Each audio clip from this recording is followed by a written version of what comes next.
back in session. It is 12:30, and I hope you all had a good lunch today. We are on item 14, our budget and allocation capacity. Paul Golzewski and Keith Duncan. Paul and Keith? Commissioners, tab 14 is the information item on budget and allocation capacity, and I will turn it over to Keith Duncan from Caltrans Division of Budgets to present the update. The newly promoted Keith Duncan. Yes. I'm just saying. Thank you. Thank you, Madam Chair. Thank you, Paul. Madam Chair, Commissioners, again, Keith Duncan, Caltrans Division of Budgets, and I have the opportunity to present the budget and allocation capacity update with you today. Next slide, please. To begin, a brief status regarding the Commission's activity. Through May, the last Commission meeting, the Commission has allocated about $4.3 billion of the total $7 billion allocation capacity across all transportation programs within your purview. That represents about 61% allocated for the year. The highlights, the SHOP program is about 74% allocated, the STIP about 86%, and Solution for Congested Corridor program about 76%. Based on the agenda over the next 2 days, you have about $1.3 billion worth of allocations for your potential approval. With that would equate to about 5.6 allocated roughly.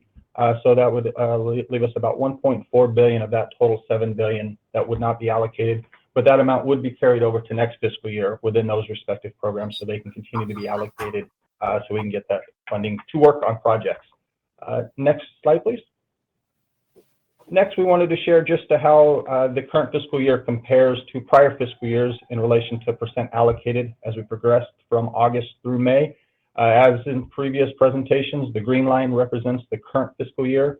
As you can see, we mirrored the most recent fiscal year of 1920 up until about January, and we started to trail down a little bit as compared to the prior fiscal years. But from March to May, you can see that not necessarily a dramatic increase, but it is a nice sizable increase of about 14%, which is more of an increase than we've seen in prior fiscal years.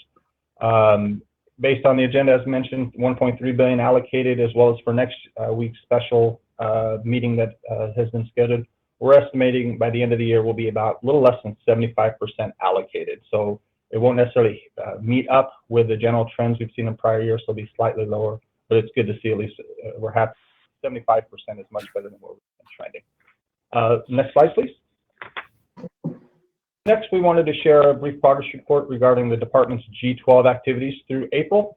As you know, the G12 represents the delegated authority by the Commission to the department to make adjustments to allocations within certain thresholds, and those thresholds for projects less than $1 million, the department is able to make adjustments up to $200,000, and then for those projects valued at $1 million or more, the department is able to make an adjustment of $200,000 plus 10% of the project allocation. In total, the department has made adjustments to 291 projects for a total net savings of a little over $300 million. To be more specific in regards to the SHOP, we made adjustments to 283 projects with a total project value of $3.2 billion, and there was a net savings of just under $300 million. And for the STIP, we made adjustments to 8 projects with a total value of $284 million, a net savings of about $1.3 million.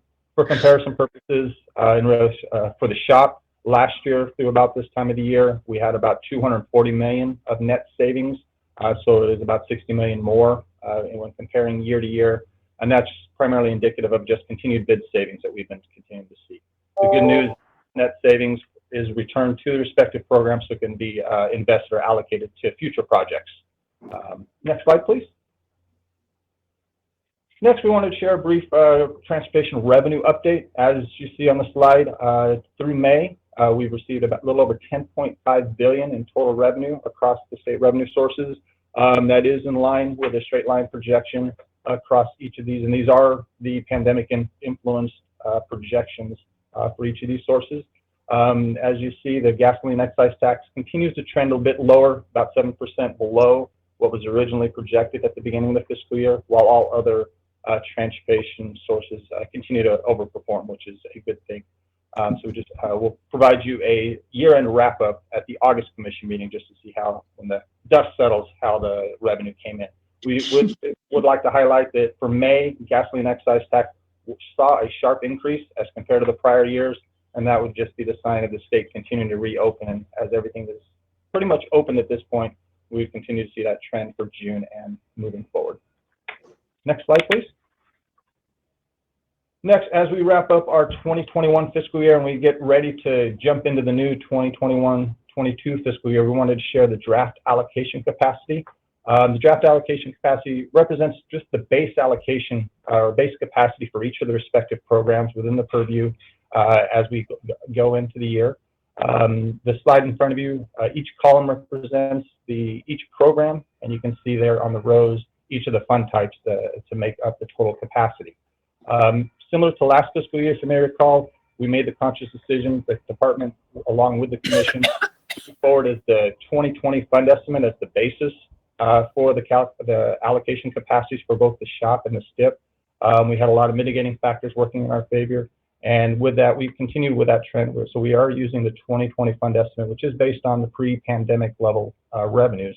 So for both the SHOP and the STIP, the total capacity is based on the 2020 fund estimate with the added Prop 1B bond capacity to it. The ATP, Solution Congestion Corridors, TCEP, and the rest of the program are consistent with items of the amounts identified in statute, as well as in regards to TIRCP, the known greenhouse gas reduction fund, the auction credits, the revenue that's expected to come in. This draft allocation capacity, as we go into the new fiscal year, as we know, the new budget will be coming, so there may be additional funding identified in the enacted budget that might increase the allocation capacity for the upcoming year, as well as anything that goes unused, as a previous slide, about 1.4 billion, will be added to this, and that will be our new allocation capacity for each of the programs going into for the next fiscal year. Initial estimates, obviously, a little over 7 billion, similar to what we had for this last fiscal year. Next slide, please.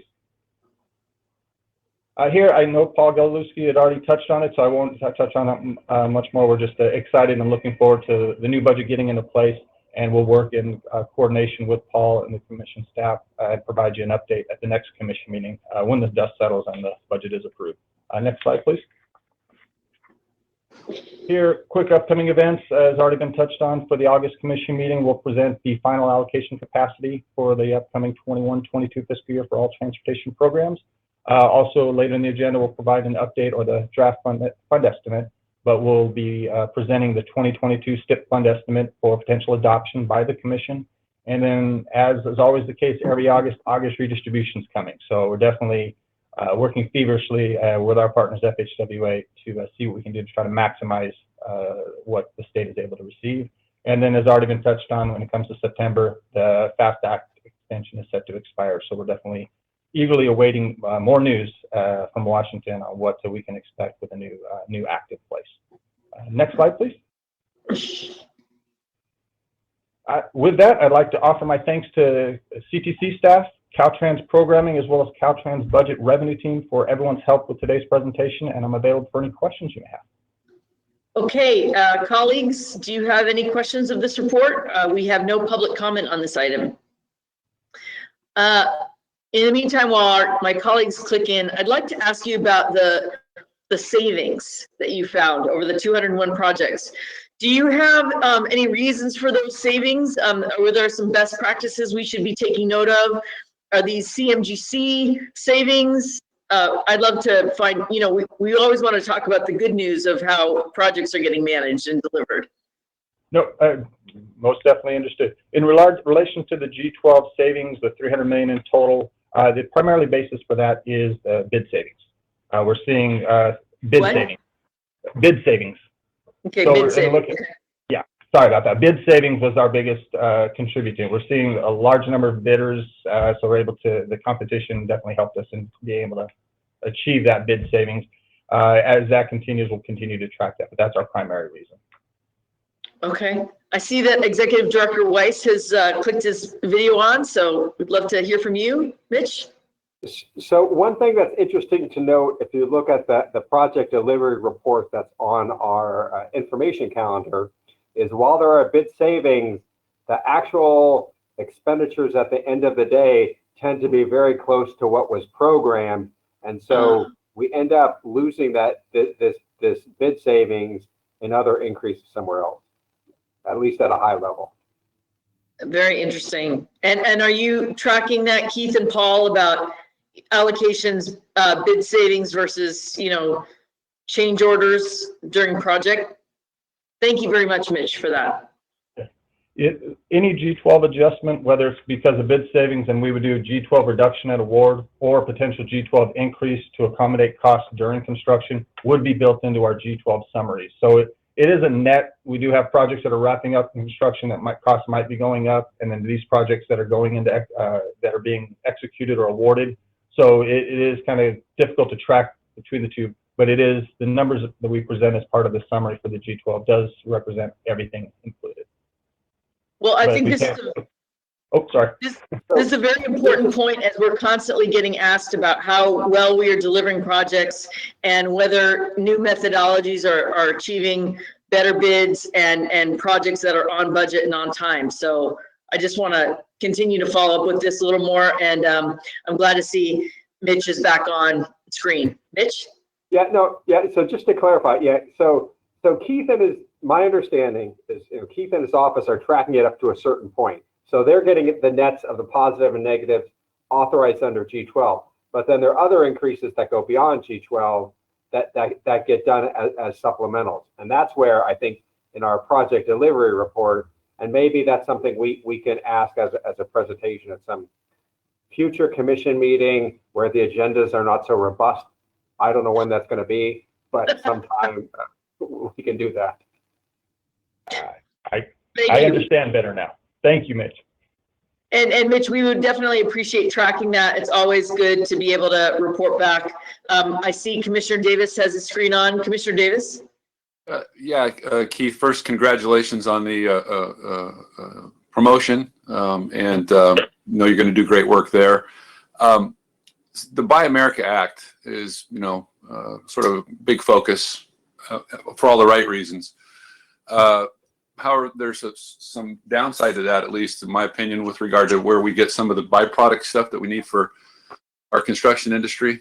And have you guys done any analysis of sort of what those shortages may cause, how they may affect price, how they may affect delivery of projects, and impact the bidding as it moves forward? Because I know there's a coalition that's trying to put together a carve out for the construction industry, aggregate in particular, but didn't know whether or not that's something you guys had looked at, and whether or not it's something that we should be concerned about as we move forward with, we got all this extra revenue, but all of a sudden it's going to start costing a lot more money for projects.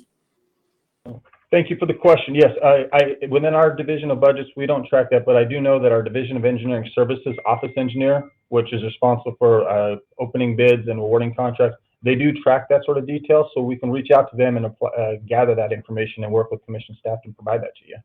That'd be fantastic. I appreciate that, sir. Thank you. Thank you so much.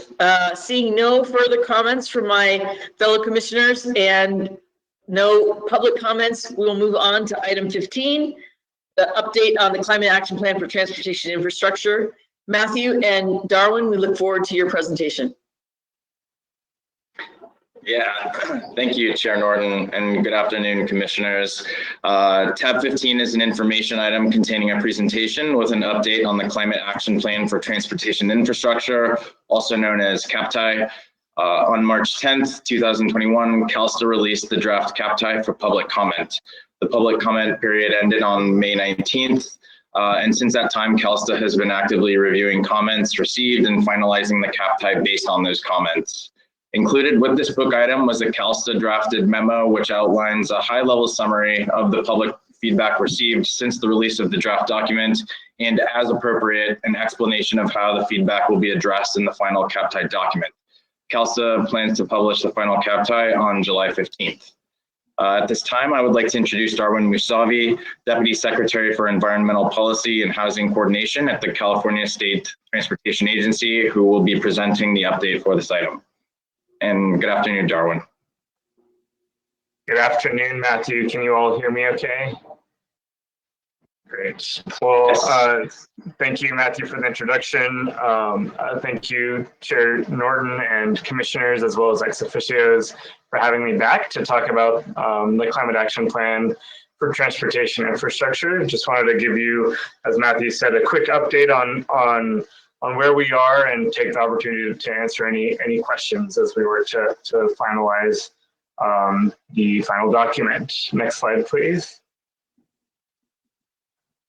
So in terms of timeline, Matthew just quickly ran through this, so I'll be brief, but the public comment period, the 10-week public comment period that started back in March ended on May 19th. During that period, there were several workshops hosted, as you all are aware. Thank you again to the Commission for co-hosting several of those workshops. We then spent between May 19th and June 10th working on what we call our CAPTI revisions memo, which is now available as part of this agenda packet. That I'll talk about that memo here in a bit. And now we're working on finalizing the CAPTI document to post by July 15th. Next slide, please. So in terms of the comment letters received, as you can see, we received a lot of comments, a total of 63 different comment letters, totaling over 800 individual comments. Those 800 comments do include the comments that we heard at the CTC hosted workshops. So not all of those are from the letters. In terms of organizations represented in the letters, 108 different organizations provided feedback, as well as 15 individuals. You can see the list. I won't read the different entities there, but a wide range of stakeholders. I just wanted to before we dig into that feedback, take a moment here to thank everyone again. And piggyback off of Secretary Kim's comments earlier to say we very much appreciate the thoughtful comments that folks submitted. I think there's a lot here that we'll dig into a little bit on the surface right now. You can dig into it further in the memo, but beyond everything that's in the memo and talked about today, we received a lot of thoughtful feedback on how best to implement a lot of the actions. And I just wanted to say that those types of comments will be given to the various implementing agencies and leads for each action and have been sorted by action to make sure that those detailed and thoughtful feedback about how to actually do this work isn't lost as we go to the implementation phase. Next slide, please. So in terms of just some of the high-level key themes of things that we heard, and there's many more kind of more detailed themes in the memo, but I just wanted to highlight some of the big ones here that we heard the most. First off, there was a lot of support for the transportation sector's role in combating climate change. There doesn't seem to be disagreement on that. There seems to be kind of across the board, all stakeholders see this as a key issue and one that they think the transportation sector should play a strong role in. Similar to that, there was also a broad support for centering equity in our work. Different stakeholders had different perspectives and definitions of equity. Equity meant different things to different commenters, but the concept of equity was one that was found throughout most of the comments. Support for a strong focus on transit. We heard from many of the commenters an appreciation for particularly in this moment, CAPTI's strong support on both transit recovery and what the future of transit could look like in California, and generally felt that this is the right time to be talking about those issues. So pivoting from some of those just general supportive themes to an area where there's also kind of across the board agreement was around the need for more metrics, monitoring, and reporting activities. And so this is I think a key area that in the memo you'll see where we're committing to making some major improvements and commitments and expansions to CAPTI, and there's more detail there, and I'm happy to answer any questions on that as well. And then the last three themes here, we heard from a subset of the stakeholders who are commenting, and all three of these, I'll read them individually here, and then I'll kind of comment on them together. But one was for the need for flexibility in implementation due to geographic differences.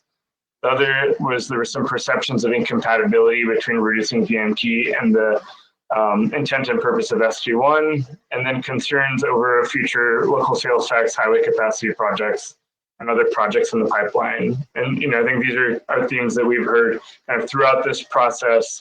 And so we took this opportunity with the memo to both kind of provide some thoughts and perspectives on CalSTA's opinion on these things, as well as specifically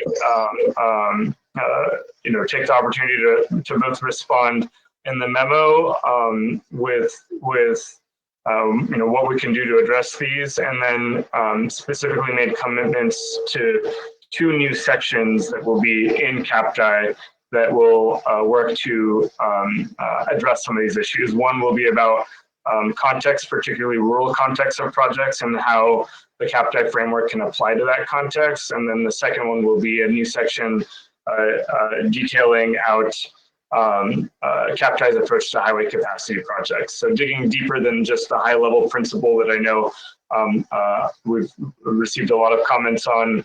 The biggest comment on that being, additional clarity and perspective. And so we're gonna dig a little bit deeper there and provide that in the final document. Next slide, please. So as I've mentioned through this presentation, there's in the memo that's attached to this packet, you'll see a detailed 20-page summary of those issues as well as others, as well as a detailed list of the anticipated CAPTI revisions. So the bulleted list you'll find at the end of that memo is every single change that will be made to CAPTI in the final document. We've also posted all the comment letters on the CalSTA website, and we'll be posting a comment log with a response to the 800 individual comments and how they were addressed or handled shortly after the final document is posted. Next slide. Before wrapping up, I wanted to take a minute to quickly touch on key revisions that are specific to some of the CTC recommendations, actions that are recommendations to the CTC in CAPTI. One is on the Strategy 1, Action 1 related to solutions for congested corridors. We're clearly calling out priced managed lanes, as well as dedicated transit lanes and transit signal priority as lists of innovative sustainable transportation solutions to be prioritized in the program. These were all things that were implied, but were not directly named. And so we got feedback that folks would like that clarification. So we're making that in the document. Next, on the active transportation program, due to the feedback that we heard, we're removing the reference to increasing ATP fund from existing funding programs. We had put that out, as you all may recall, as one of a list of options of places that we wanted to hear from stakeholders where to look. And I think given the feedback we heard that although some would like us to focus on existing programs, there isn't agreement on that, and we wanted to find a pathway where there is agreement. So we're shifting towards focusing on new future funding for the program and committing an action to working with the CTC and others and our partners to be a champion for new funding. And then also acknowledging in the plan the addition that's proposed in the Governor's California Comeback Plan for a one-time augmentation for ATP for $500 million, which is obviously pending the budget adoption, but wanted to acknowledge that although we do need long-term future committed funding for the program, we will hopefully be getting some short-term relief. And then finally, I wanted to highlight some of the revisions to the proposed Equity and Environmental Justice Advisory Committee action. We made clarifications based on stakeholder input that the membership is intended to focus on marginalized voices as well as other organizations. And so we wanted to make that explicitly clear. We also added a commitment to explore opportunities to provide compensation for those advisory group members.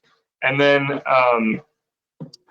we also noted several different topics that came up in comments as potential discussion topics for the advisory committee to take up. So we wanted to commit to discussing those in that process. So we added those as well. Next slide. So with that, those are, again, just some of the highlights of the revisions and changes and the feedback that we heard. We'll now be working on finalizing the plan and with hopes of getting that posted by July 15th. Implementation, next steps will be detailed in that final plan. And then implementation will begin promptly in August. So with that, I'd like to open it up to turn back to you, Chair Norton, and see if there's any questions. Thank you so much, Darwin. We really appreciate this detail. I am aware that we have some public comment, and so I'm going to allow public comment first and then open it up to our commissioners. Justin? Thank you, Chair Norton. Up first, we have Patricia Chen. Patricia, you are now unmuted.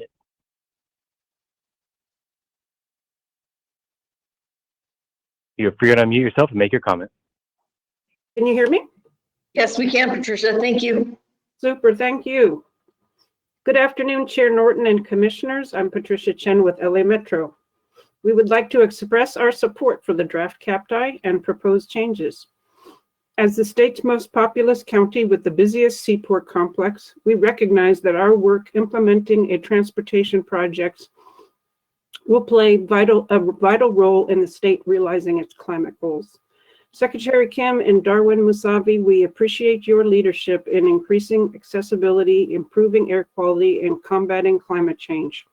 We stand ready to partner with the state to attain these mutual outcomes. We appreciate the proposed increase of vitally important funding for zero-emission public transit vehicles, as well as your success in identifying some of the many ways that equity must be addressed directly within the actual strategies of the plan. We'd also like to have your partnership in implementing our Clean Truck program, which seeks to implement a progressive transition to zero-emission freight vehicles. The program includes an important interim step of replacing existing Class 8 diesel trucks with available low NOx near zero technology that can help us address air quality, equity, and public health needs now instead of decades from now. LA Metro supports strategies and policies to reduce vehicle miles traveled. We look forward to working with the state to advance improvements, and thank you for mentioning this, Darwin, just now, that increase bus speeds and that generate revenue to support VMT, reducing models of transportation such as priced managed lanes. We basically really just want to ascertain that express lanes will continue to be funded out of the SCCP. We also look forward to working together to develop the VMT Bank, and this could be a key to implementing these important projects. We commend you and your CTC partners for the excellent effort and transparency used in developing the timely and transformative CAPTI. Thank you. Thank you very much, Patricia. Next speaker. Up next, we have Julia Jordan. Ms. Jordan. Hi, good afternoon. Thank you, Commissioners Darwin, Matthew, and Tony, especially for your hard work and the multi-step stakeholder engagement process that you've done for the CAPTI. My name is Julia Jordan with Leadership Council for Justice and Accountability. And we've commented on the CAPTI along with several other community-based organizations and environmental justice groups who are really committed to ensuring that the plan addresses not only the charge to align transportation spending with climate goals, but also public health, air pollution, and the deep social injustices that have prevented low-income, rural, unincorporated, and BIPOC communities from accessing investments and mobility options for far too long. So we're very supportive of the plan and its overarching framework, and are pleased to see the emphasis on community engagement and equity, including the advisory committee proposal and the equity index, which we feel should be explicitly used in CTC programs and project selection, as well as the Highways to Boulevards pilot program. And we're definitely happy to work with the agencies to make sure that these are meaningfully implemented moving into the implementation phase of the plan. There are a few things that we wanted to see a bit better emphasized in the plan that I wanted to mention today. First, we strongly believe that the expansion of highways is overly supported by state dollars. Additional highways and added lanes are in direct conflict with the goals of CAPTI and exacerbate the air quality and public health problems in highway adjacent communities who are primarily low income and communities of color, and many of whom we work with. Priority has to be given to the VMT and air pollution reducing alternatives, transit, shared mobility, active transportation, and really kind of acknowledging that widening highways should not be the go-to for safety projects as well when there are other options available. Secondly, we work with a lot of warehouse and freight impacted communities who have been fighting to slow the expansion of truck traffic and warehousing in their communities. While it's very important, the issue goes beyond simply converting heavy duty trucks to zero emission vehicles, given that there's safety, wear and tear, and noise impacts that also affect these communities. And so we feel like that should be addressed more explicitly. Thirdly, we urge the Commission and partner agencies to think about strategy that would involve more tangible investments in low-income, rural, and unincorporated communities so that they can really be part of the greenhouse gas and VMT reduction goals of the state. So beyond just convening a discussion, which is currently in the proposal, we think it's really critical to think of these communities as part of the solution and directly address the barriers of funding that they have had specifically for zero-emission, sustainable, and innovative transportation options, including operations and maintenance. Lastly, we want to note a bit of caution with the states pursuing the VMT mitigation banks concept. It's important that this is not simply kind of a replication of sort of a pollution trading scheme that allows ongoing and increased emissions in rural and low-income communities to be basically offset by, for example, a transit project in a metropolitan area. We really strongly believe that rural communities have, of course, unique needs, but that mitigation banks can't inadvertently perpetuate the idea that climate solutions do not exist or that VMT reduction is not possible in those communities. So we hope that there could be a commitment to this end reflected in the CAPTI. So thank you again for the opportunity to comment, and we look forward to working with the various agencies on strong, accountable, and equitable implementation of this plan. Thank you, Julia. Next speaker. Up next, we have Kiana Valentine. Thank you, and good afternoon, Chair Norton and honorable commissioners. Kiana Valentine on behalf of Transportation California with a few comments this afternoon. First, I'd like to start out by acknowledging Darwin Musavi and his colleagues at CalSTA and Caltrans for soliciting a significant amount of stakeholder feedback and working to address our comments throughout the CAPTI document. And we look forward to seeing the final draft product before July 15th. The memo that was released a week or so ago now acknowledged a few key changes that we are going to be looking at closely. Want to appreciate the elimination of the call to reallocate existing revenues towards active transportation programs, but that is not to say we don't support and will not help partner with the state and others to try to bring additional ongoing robust resources to support that program. Look forward to what's in store in terms of VMT in the rural context. We're really appreciative of the recognition that solutions are going to vary by the nature and characteristics of communities and the problems they're trying to solve. And then, of course, monitoring and reporting, and then developing some quantitative metrics we think is going to be critical to ensuring the CAPTI is delivering the results that it's purported and aiming to achieve. That being said, you know, I still have to acknowledge that the transportation construction industry does have concerns about how the state intends to implement CAPTI, this a very aspirational and visionary document, given our existing resources, given the comprehensive needs that still exist on the multimodal transportation system, and our ability to also deliver positive economic, jobs, and affordable housing outcomes, just to name a few, which are as critical as our climate goals, and we can't lose sight of those other deliverables that the state is focused on.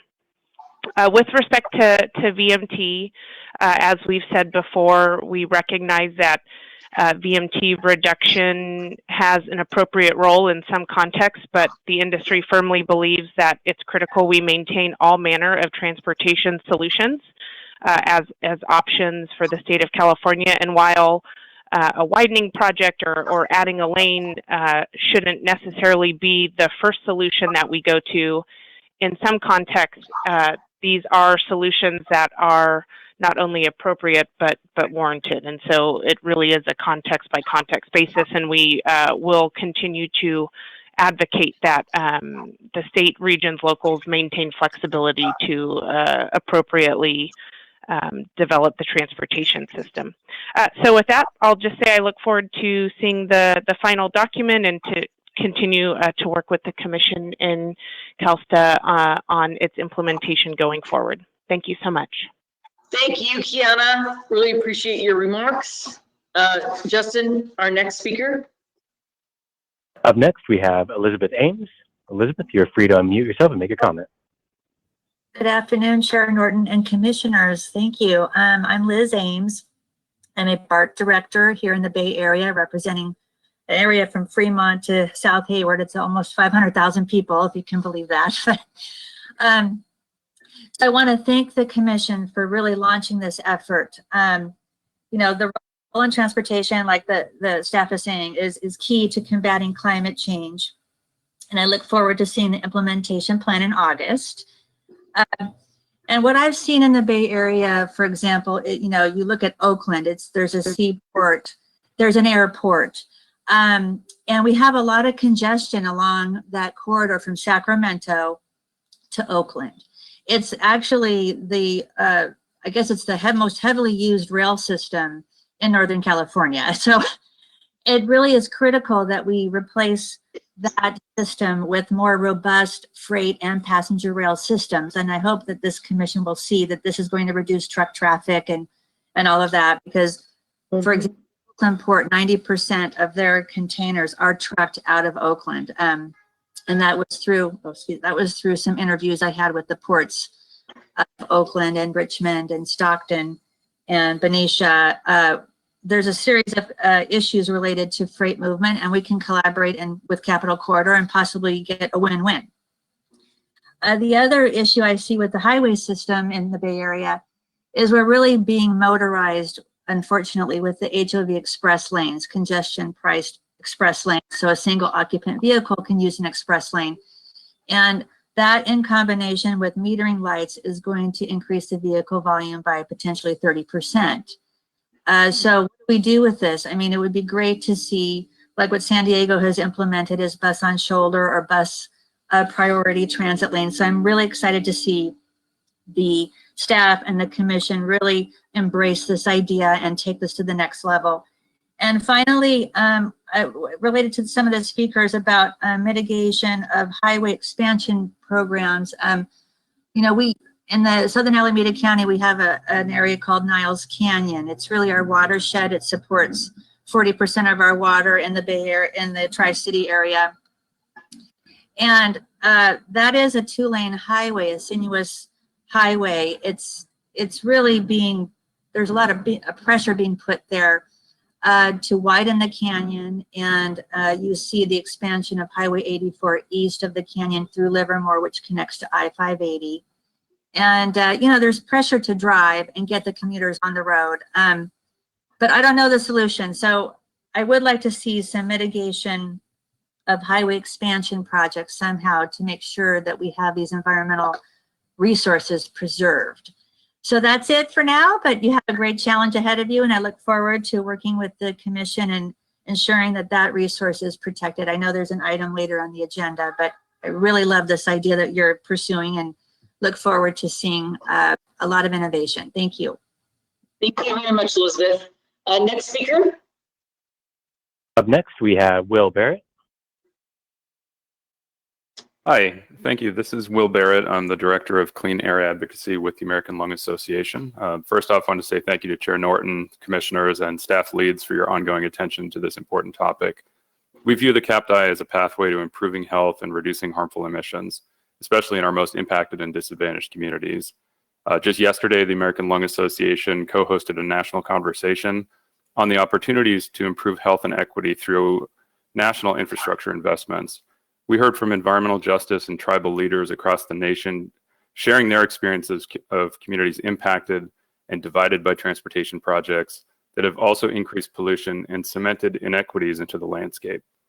We see the CAPTI framework as being an opportunity to provide a strong model for how to invest in healthier, more equitable transportation systems that include and support all communities. We've been very pleased to be able to offer our perspectives throughout the development process. We've participated in many conversations with you all and with other agencies to share the public health perspectives on this. We think that the revisions memo that was outlined really was incredibly helpful, and there are a few elements that I just wanted to highlight quickly today. We appreciate the increased transparency and tracking of outcomes that are noted. We see this as a critical opportunity to ensure really that the vision set forward in Governor Newsom's executive order and the CAPTI framework are being realized in practice in terms of climate, health, equity, and VMT reduction goals. We see the increased focus on community-informed and supported projects as an important component of the CAPTI, and we appreciate seeing that stated again in the memo. We appreciated the increased attention to health and equity evaluation within the implementation process. Really believe that the inclusion and the addition of the California Department of Public Health in this strategy will pay dividends going down the road as we see healthier communities follow. We believe there's a clear need for this. The public health community comments on the plan that were issued just last month really highlighted the appropriate focus on direct actions for VMT reductions, active transportation, and the wide-scale electrification in the light, medium, and heavy-duty sectors really as critical components to meeting our clean air and climate standards to protect public health. In closing, really just want to say thank you again. We view the CAPTI process as an important opportunity to advance health and equity and more sustainable transportation choices for all Californians. So thank you very much. Thank you, Will. Next speaker. Up next, we have Naila Pope-Harden. Naila Pope-Harden with Climate Plan here. Thank you, Chair Norton, for acknowledging my new position and the opportunity to talk today. I also want to thank Darwin and everybody that's been a part of the CAPTI process. Climate Plan is extremely supportive of the plan and the guiding principles, specifically the pieces around increased focus on metrics and accountability, increased in amplifying community voices, and strengthening language around equity. The very essence of CAPTI acknowledges that we cannot continue to create policy and build infrastructure as we have been in the past and expect a cleaner and safer, healthier California for everyone. We believe this plan is a foundational step in creating the California where communities are connected, have multimodal options, and people can get to where they need to go to live fulfilling lives. The implications of CAPTI will expand far beyond the transportation sector into general well-being of everyday Californians' lives. And we're excited to see the transportation sector lead in this. We believe that the CTC holds a pivotal role in implementing CAPTI strategies by shifting spending, and we look forward to working with the CTC and other agencies as they prioritize CAPTI strategies and actions moving forward. Thank you. Thank you very much, Naila, and congratulations again. Next speaker. Up next, we have Naysha Matya.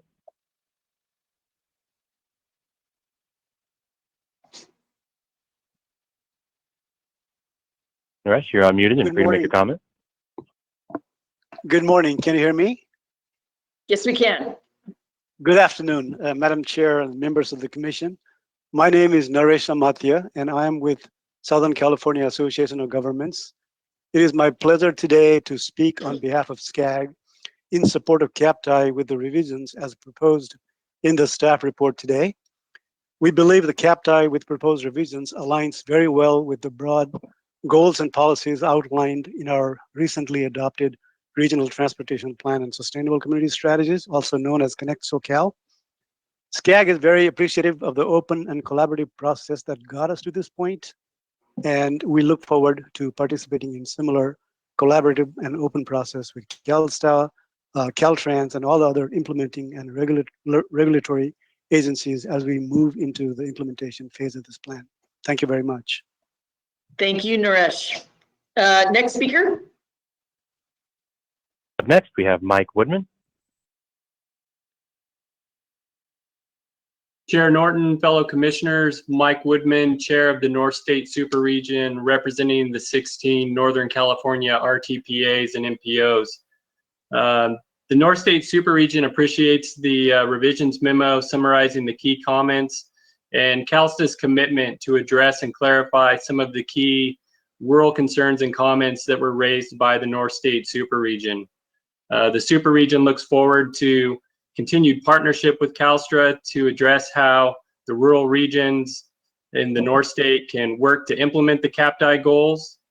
And also, as was mentioned earlier by a couple speakers, the North State Super Region supports implementation of a statewide VMT mitigation bank, but the Super Region would also encourage CalSTA to support the establishment of regional VMT mitigation banks, so projects that reduce VMT can benefit the regions that are impacted.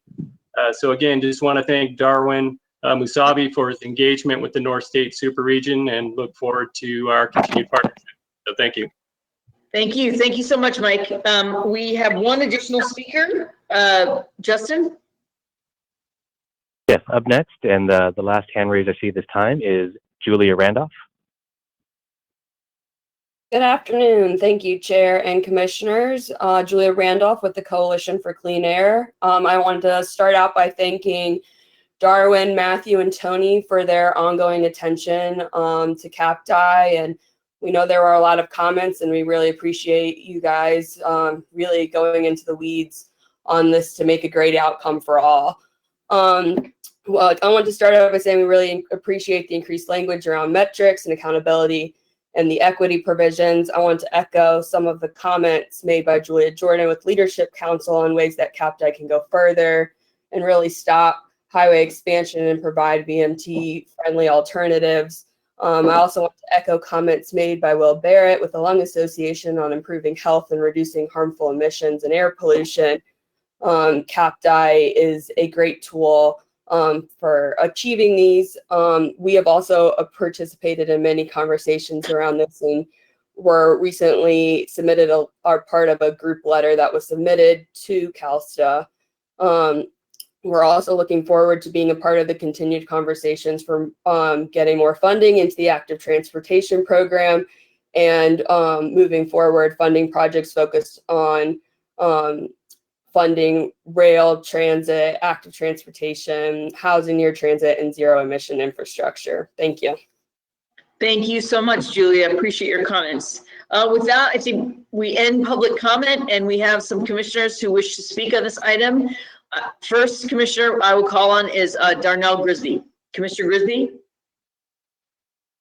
Yes, thank you, Madam Chair, and thank you to Darwin and your entire team for the process as well as the policy provisions in the memo.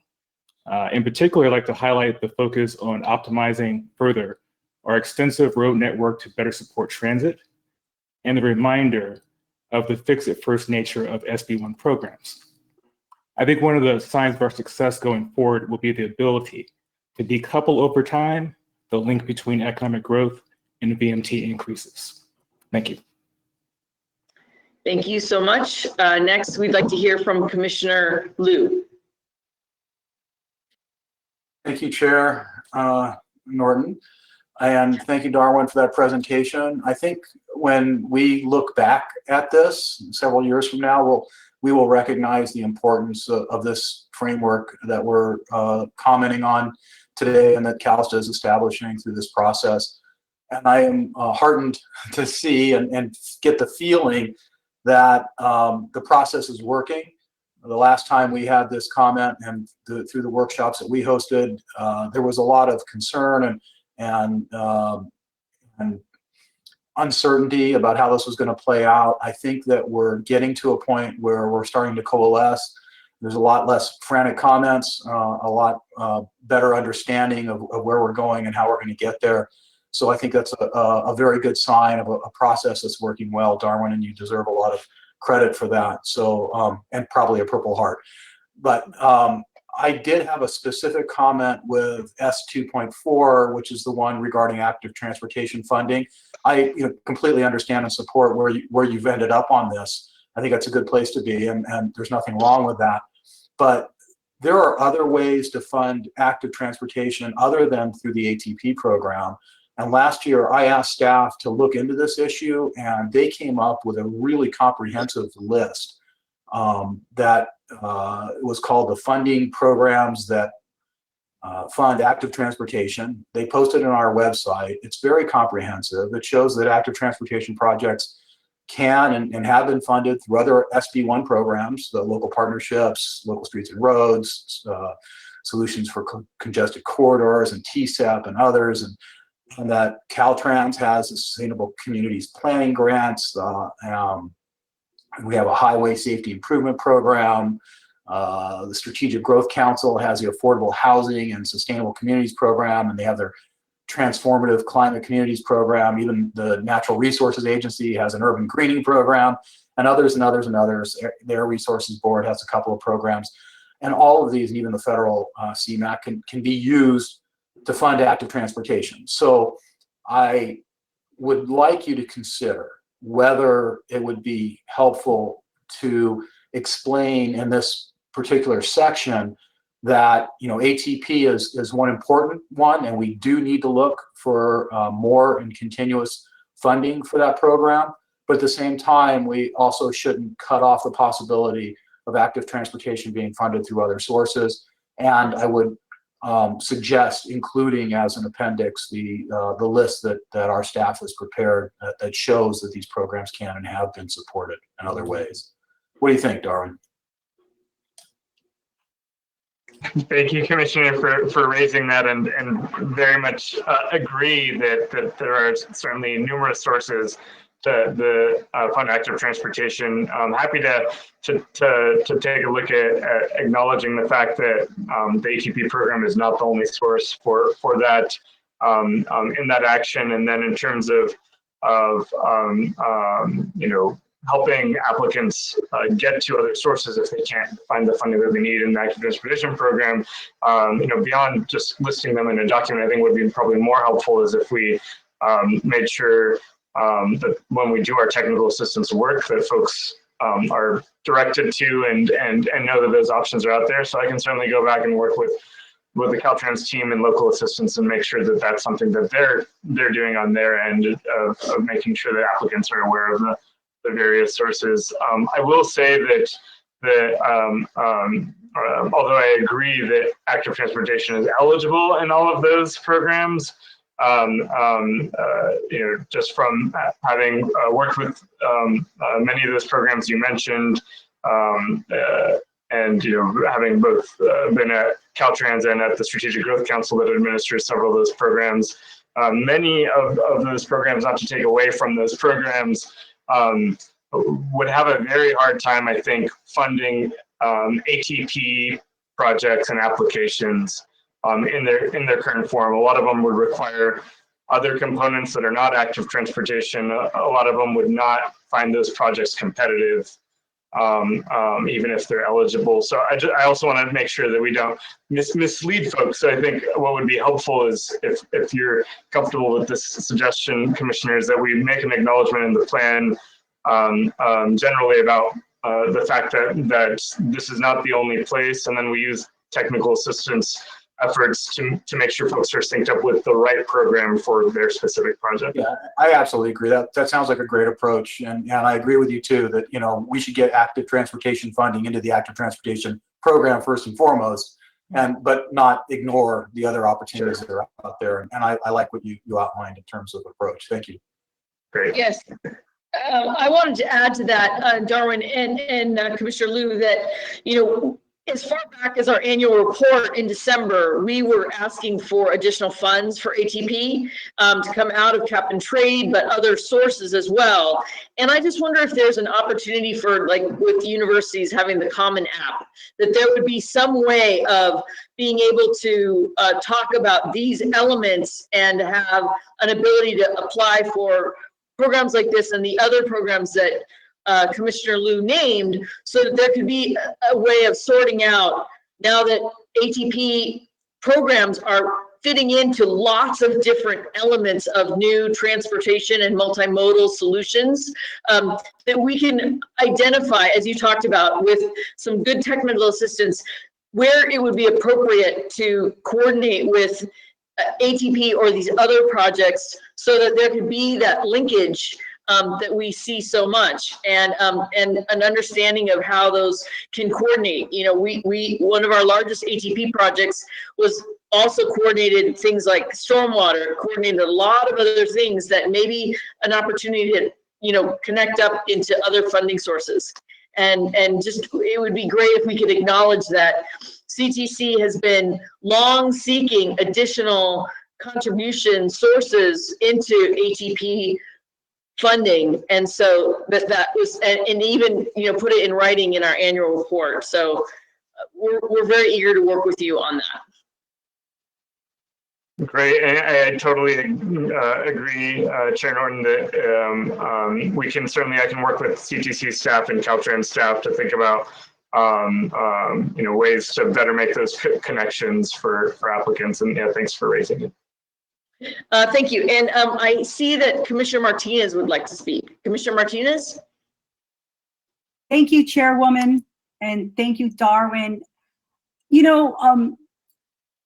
First off, I want to thank you, Darwin, and the entire staff and all the public that really participated. But one of the questions that, I think I'm still alarmed by the Director Tokes and the graph he showed in regards to equity and about safety and the pedestrian fatalities. When you look at that, and we're hearing this language a lot of equity, and my question to you is, as we're putting this plan out and it's going to be rolled out, the question is, do you really believe that we are at a paradigm shift? When you look at all the issues, and I think one of the hardest things to intervene into a system, we tend at the levers that we tend to start with is policy changes and plans and funding. But one of the hardest things to do is a paradigm shift, is to really change the minds. And in California, we're having these conversations about no more expansion of highways, get rid of highways, talking about equity and sustainability and climate change. And here we are trying to put all these systems together. And my question is that, it does start with leadership, and I support our governor and his executive order and all the work that we're all trying to do at the state level. But as we all know, that the rubber meets the road at the local level. And do you truly believe that that paradigm shift is here? Right? Because we have still a lot of transportation agencies. There are a lot of questions of how are we going to get this done? We've always done it this way, right? This is the way we've done it for 20, 30 years. And now we're coming up with this new plan. And do you truly believe that the paradigm shift is here? Because how are we going to roll this out and get people to buy into something if they don't believe in it? Thank you, Commissioner. That's a really good question. And I want to say that a couple of things. One, that of course, leadership at a statewide level is helpful. But, to your point, we have to acknowledge that a lot of this work and a lot of these shifts that we're now pushing at a statewide policy level started from local implementation and folks on the ground realizing and identifying that things weren't working and they needed new solutions and new ways to think about their transportation problems. So it all, to your point, it needs local leadership, and frankly, it all starts at local leadership, and then has now worked its way up to the point where the state is acknowledging this stuff. But it's not just the state, it's also the federal government, as we're seeing with the conversations and changes that are happening there with the infrastructure negotiations and conversations. These issues that we're talking about are key and critical and central to the conversations that are happening there. So, are we all at the point where we've bought in and are ready to make the changes on the ground? Perhaps not. But have we started a really meaningful conversation? And is this document contributing to having meaningful dialogue about the shifts that we need to make to meet our goals? I think so. And so I think that's kind of ultimately, the goal of this document. It is a policy framework after all. And so, hopefully that answers your question. And I only say this, Darwin, because of these conversations that we're having. And I have to tell you that, I didn't expect that coming on to this commission. And it's so refreshing, because when I was at SCAG and I moved forward with this Go Human campaign and putting safety first, people were like, you're crazy. This is never going to get through the SCAG, through the membership. We're not focused on that. And sure enough, we passed that. A year later, SCAG got funded $5.6 million.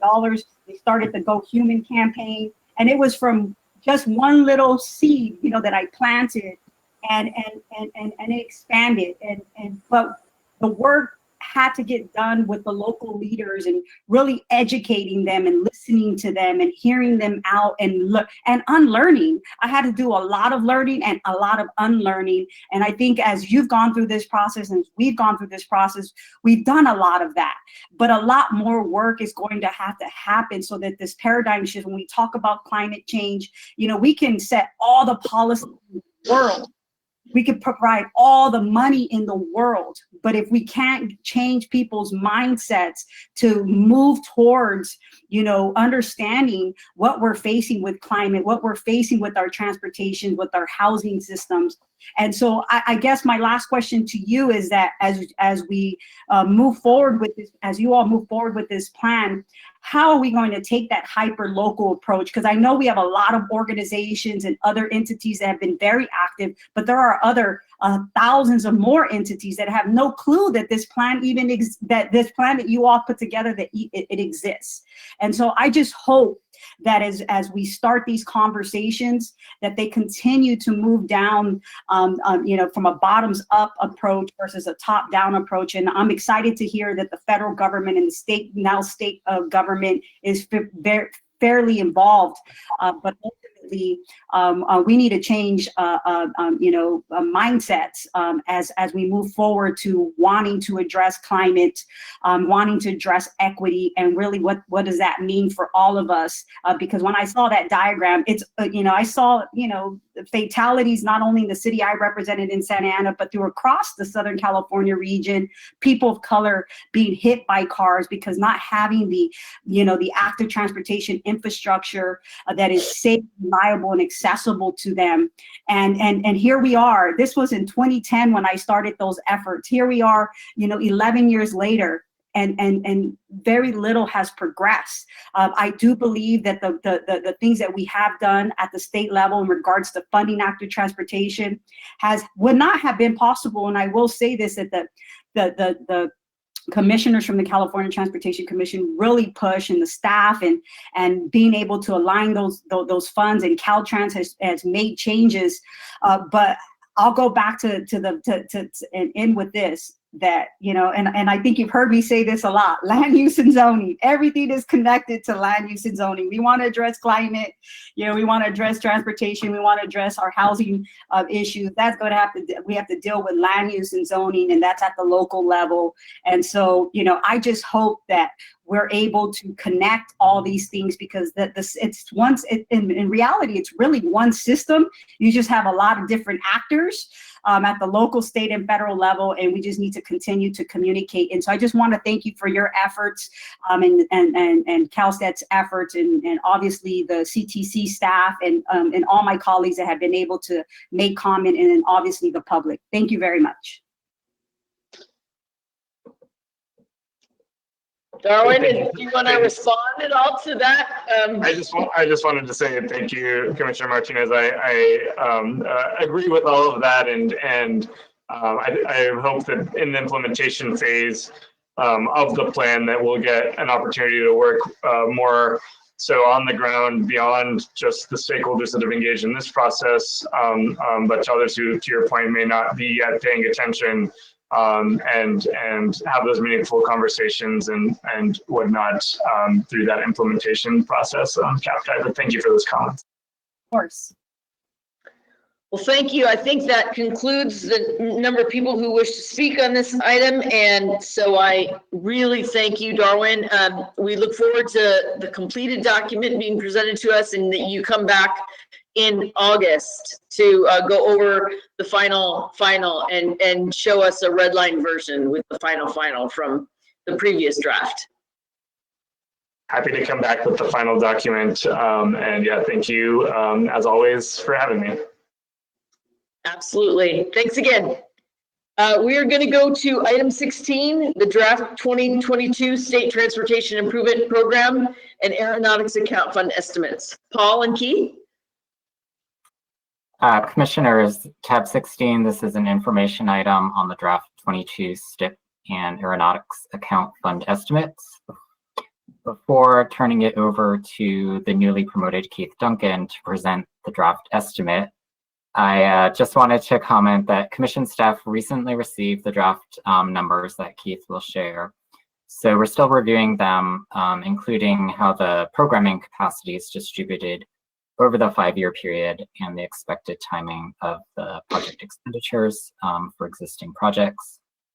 And the reason for that is we want to be sure we are using as much funding capacity as is available as early as possible in the fund estimate period.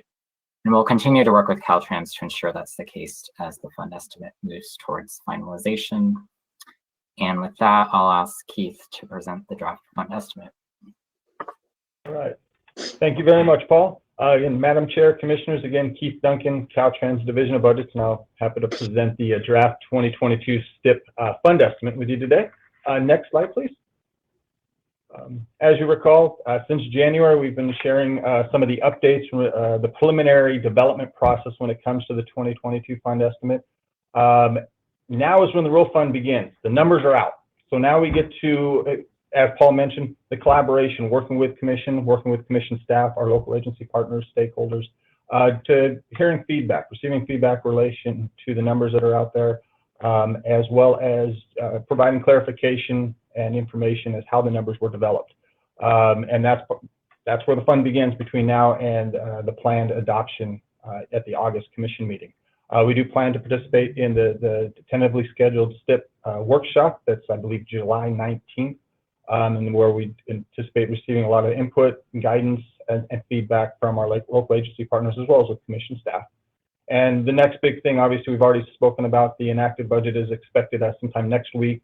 If there are any changes to the fund estimate numbers that we're sharing to you today as a result of the passage of the budget, we'll make sure that we share that with Commission staff and turn with you prior to the August meeting, so you're fully aware of any changes that may take place. Thank you. Thank you. You're most welcome. Next slide, please. So as part of the, obviously when it comes to the STIP as well as the SHOP, when it comes to the state revenue, gas excise revenue is our primary revenue source. The slide in front of you is intended to show the gasoline consumption, because obviously consumption times excise rate equals our total revenue for gas. So overall gasoline consumption based on our Department of Finance assumption that was adopted or approved at the last commission meeting. We wanted to show a comparison to the prior fund estimate, the 2020 fund estimate, in addition, as compared to what we are including as part of our calculations for the 2022 fund estimate. The blue line represents the projections for consumption, the last fund estimate period, and the orange represents the current line.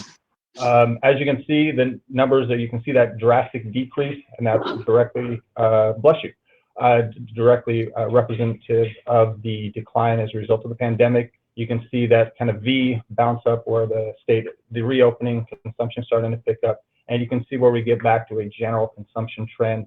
While it is slightly lower than the prior fund estimate, you can see the same general downward trend as what was expected as fuel efficiency continues, as well as the implementation of electric vehicles throughout the state. But there again, just wanted to show a quick comparison. And just for clarification purposes, since the fund estimate does, for the 2022 fund estimate does start 2 years later, the points for 2018-19 as well as for 19-20, those are based on actual. So you can just see where the actual trends are as compared to the projections for the 2022 numbers. Next slide, please. There we go. And when you go to consumption, now we get to go to overall revenue. Again, just to compare the 2020 fund estimate projections of revenue, gasoline excise revenue, as compared to what we have built into the 2022 fund estimate. Again, you can see the impacts of the pandemic, the decline, and then you can see the recovery beginning in the 21-22 fiscal year. On average, from the entire fund estimate period for this upcoming 2022 fund estimate, we're seeing an average decrease of about 9% on an annual basis. Again, this is the primary basis for funding for the STIP, as well as one of the funding sources for the shop. So you can see how the numbers will have slightly come down in relation to overall capacity that I'll be presenting to you in 2 slides. Next slide, please. Here, as you've heard, and as we've heard many commissioners speak to when it came to the passage of SB1, the primary mission there was fix it first. So we wanted to share some of the road maintenance and rehabilitation account funding as it relates to the shop. In total there on the table on the right-hand side, you can see the total amount of revenue received and how it's being applied. When the SB1 was initially passed, we know that it takes projects a couple years for design before we can get it to construction. So the department conscious effort to get our maintenance forces using major maintenance as well as maintenance forces to incorporate a variety of maintenance operations to get the funding used or utilizing it to repair our highway system or in the early years. But overall, you can see a little over 60% is dedicated to has been going to the shop, 15%, a little over 15% for maintenance. And then on the blue, you can see the funding dedicated to bridges and culvert. And this, again, is just dedicated on the RMRA, which is the SB1 primary funding source for that. Next slide, please. So now the punchline, the real numbers. Overall, you've got the table here, and it's, apologize, trying to mash everything up for 5-year period and trying to put 2 fund estimates on the same page. There at the top table, you can see this represents the draft 2022 fund estimate for the shop target capacity. In total, the total capacity for the fund estimate period for the 22 shop is at about $20.8 billion. And that coincidentally is identical to what was part of the 2020 fund estimate. The known commitments that of those projects that are still as part of the adopted 2020 shop is about $8.4 billion. So the available capacity for programming for this upcoming 2022 shop process is about $12.4 billion. Now, as we go down a little further, now you can see the next when it comes to the 2022 STIP target capacity. In total, we're looking at about a little over $2 billion of total STIP target capacity. That's down about $500 million as compared to what was included in the 2020 fund estimate. And that's, as shown on previous tables, is just a direct result of the lower gasoline revenue that's coming in as a result of the consumption and somewhat to the, primarily to the pandemic there. The known STIP commitments from the 2020 STIP is about $1.3 billion. So the $2 billion minus the 1.3, we're looking at about a $728 million available STIP target capacity over the fund estimate period. And that is a higher, I believe it's about $560 million of available target capacity in the 2020, so a little higher, up to 728. As you may notice when you look, if you wanted to just make a point in relation to the STIP target capacity, you can see how we've made the conscious effort to front load. And when I refer to front load, it's taking what we could on available capacity in the outer years to put it in both the base year, the 21-22, as well as the 22-23. And the reason why we do that is we want to make a conscious effort so we can make sure all known commitments we know are covered. We don't want to delay any projects. We know that we have within the 2020 STIP, we have those adopted projects that are going to be moving forward. We wanted to make sure that whatever capacity that would be needed to make sure those commitments are covered are moved up. And then as you can see, the numbers starting in 23-24, about 300 million, and then starting to go up to 325 and 350. That's what we were expecting with the passage of SB1, some funding stability, especially for the STIP. So we're starting to see that show up as we take care of and make sure we cover all of our known commitments prior to that. Next slide, please. So smaller numbers, but still most important, the aeronautics account fund estimate, especially for our local airport partners. Primary highlights, it does assume when it comes to the aeronautics account, we are assuming that we will fully fund the annual credit program, which is about 1.5 million per year. And it also assumes that $2.5 million per year will be transferred from the local airport loan account. Right now, there is a budget change proposal that was approved just a couple of years ago that ensured that $2.5 million transfer would take place. So in essence, every July 1st, that funding would be made available. And the term of that period was set to expire on 23-24. So we'll be evaluating and looking to potentially get another budget change proposal so that can continue for the next few years. Overall, for the aeronautics, we're looking at approximate capacity of about 9.5 million for allocation by the commission over the 5-year fund estimate period. And again, we are assuming that that 2.5 million transfer from the local airport loan account will continue throughout the fund estimate period. Next slide, please. Next steps, I've already hit on it. The tentatively scheduled STIP workshop is scheduled for July 19th. Will be active participants available to hear feedback, provide clarification, so we can get to the numbers and move forward to adoption at the August commission meeting. Next slide, please. With that, I'd like to offer my thanks and appreciation to commission staff, Caltrans programming, and Caltrans budget fund estimate management team for everyone's help in getting this presentation to us today. And with that, I'm available for any questions you may have. Okay, well, thank you. Justin, do we have any speakers for item 16? I guess no public comment at this time. Commissioners, are you interested in speaking on this item?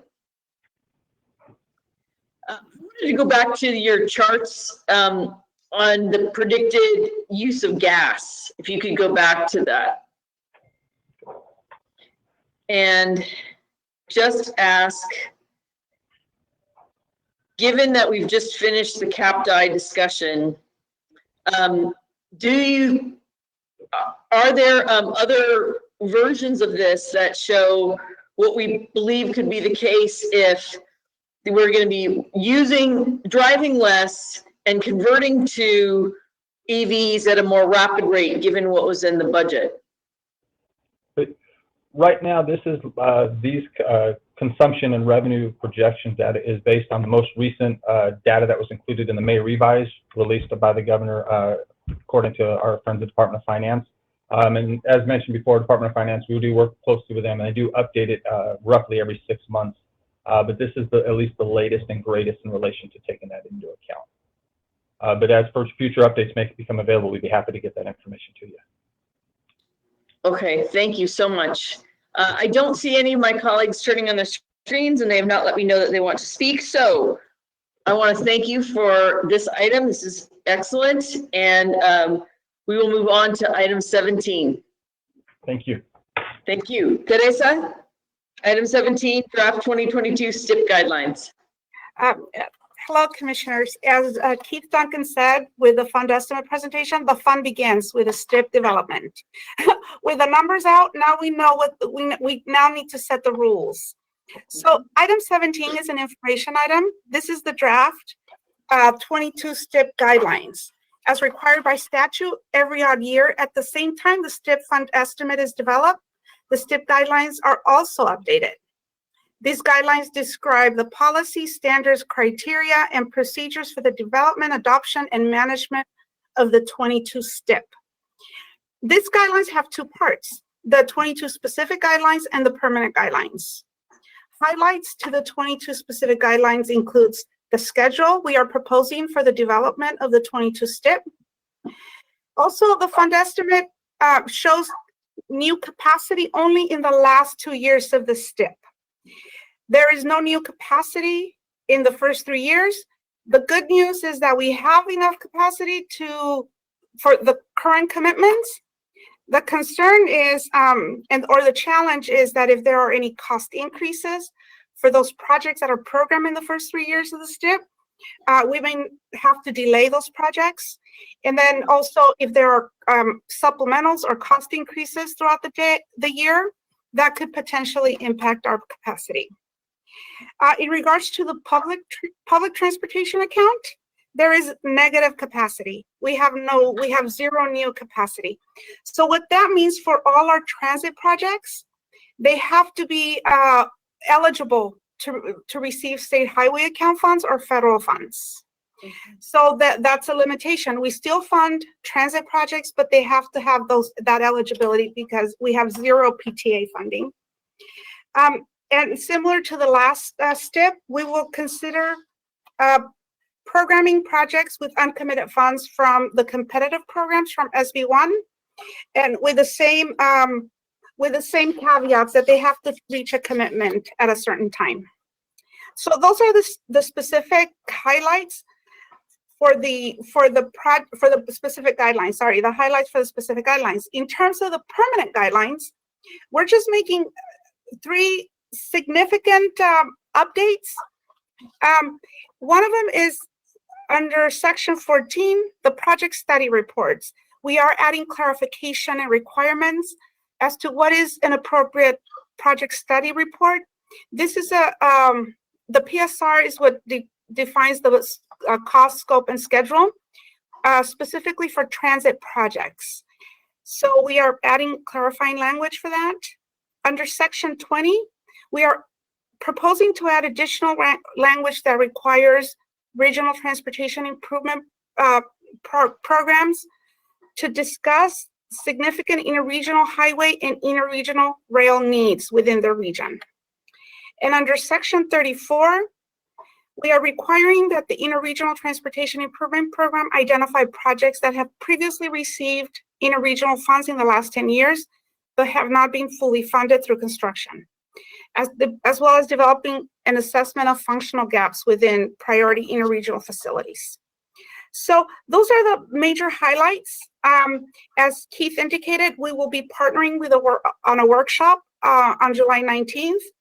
And the final guidelines will be presented to the Commission for adoption at the August Commission meeting after holding a public workshop. And that is it. Thank you for your attention. Thank you so much, Teresa. We have no public comment on this item. Commissioners, do any of you wish to speak? Seeing none, we want to thank you for this presentation, and we'll move on to item 18, the adoption of the Aeronautics Capital Improvement Plan. Laura Pennebeck and Amy Choi. Good afternoon, Commissioners. Tab 18 is an action item to approve the 2021 Caltrans Division of Aeronautics 10-year Capital Improvement Plan, or the CIP, which is a fiscally unconstrained listing of capital and airport planning projects at California's publicly owned public use airports. The CIP is also a required element of the California Aviation System Plan. Per California Public Utilities Code, the CIP is required to be updated by Caltrans and approved by the Commission every 2 years. Commission staff has reviewed the document and recommends your approval of the 2021 Capital Improvement Plan. If you have any questions about the document, Caltrans Aeronautics Division Chief Amy Choi is available today to address them. So that concludes my remarks, and staff does recommend your approval of this item. Great. I see that there are no public comments. Commissioners, do you have any questions on this item? Commissioner Liu?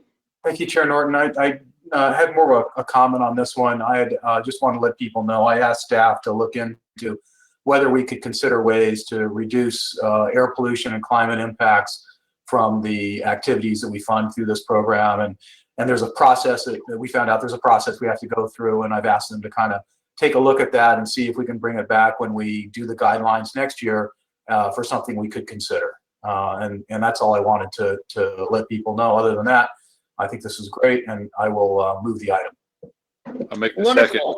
I'll make the Thank second. you. Commissioner Liu moved, Davis seconds. Douglas, could you please read the roll? Thank you, Madam Chair. Commissioner Alvarado. Commissioner Davis. Aye. Commissioner Eager. Aye. Commissioner Grisby. Aye. Commissioner Gordino. Aye. Commissioner Inman. Aye. Commissioner Kehoe. Aye. Commissioner Liu. Aye. Commissioner Martinez. Aye. Commissioner Tavaloni. Chair Norton. Aye. Chair, the motion is approved. That's great. Commissioners, I'm going to ask that items 19, 20, 21 will come after we take a short bio break. It's 1:55. If we could come back at 2:10, since all three of those items are active transportation program items, and we'd like to take them together, not in one package, but just in order, so that we will reconvene at 2:10. Thank you very much.